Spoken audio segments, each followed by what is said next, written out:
ओडिया अस्मिता सम्मेलनी संपर्क में आम समस्त एकाठी होइछे। यही सम्मेलनी जहाँ को आम इंग्राजी में कहूचे ओडिशा प्राइड। तो यही सम्मेलन में आपण मान समस्त को स्वागत करुच्ची। आमर ओडिया सम्मेलन जो मैंने उद्योग कर आयोजन कर समस्त उपस्थित अच्छा मोर कलिग मैंने सहकर्मी मैंने आम गत एक वर्ष है कार्यक्रम आरंभ होती विभिन्न प्रकार विभिन्न भाव में आम ये पालन करुँ। ओडिया अस्मिता केवल कहले हम ना आम अतीत अनेक भूल भटका करचे भूली जाइचे।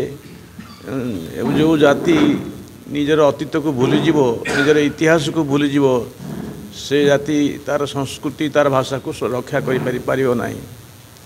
तेणु यही उद्देश्य आम गोटे बड़ विराट महापाप आम करते बर्तमान तार प्रायश्चित करने दरकार हो। जो ओडिया सम्मेलनी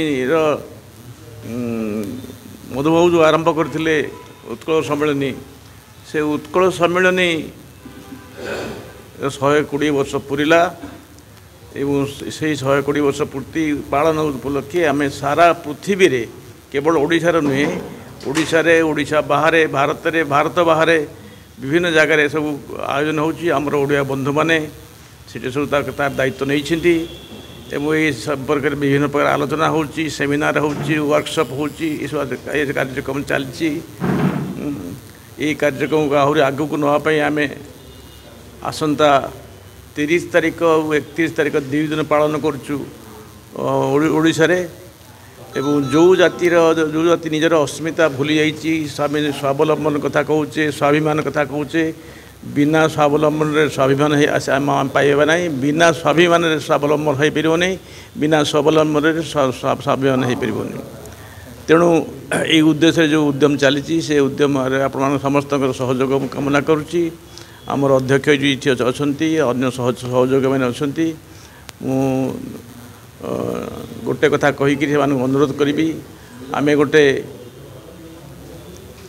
आम ये ओडिया जाति हिसाब से जो गर्व करुचे से निजर गर्व को आम निजर अस्मिता को आम भूली जाइए। कारण आम मधुबाबूंकर आपण मैंने शुणी आश्चर्य हेबे आश्चर्यचकित हेबे जे ओडिया जाति मधुबाबूंकर शतवार्षिक जन्म शतवार्षिक उत्सव पालन कर भूली गला। आम भूली जाइए मधुबाबूंकर जन्म शतवार्षिकी सेटा पुणी आउ थे मन पकाइवाई ये गोटे आयोजन कराई एवं ये आयोजन जो जो सब कार्यक्रम होती सब कार्यक्रम आप समस्त सहयोग कामना करुच्ची।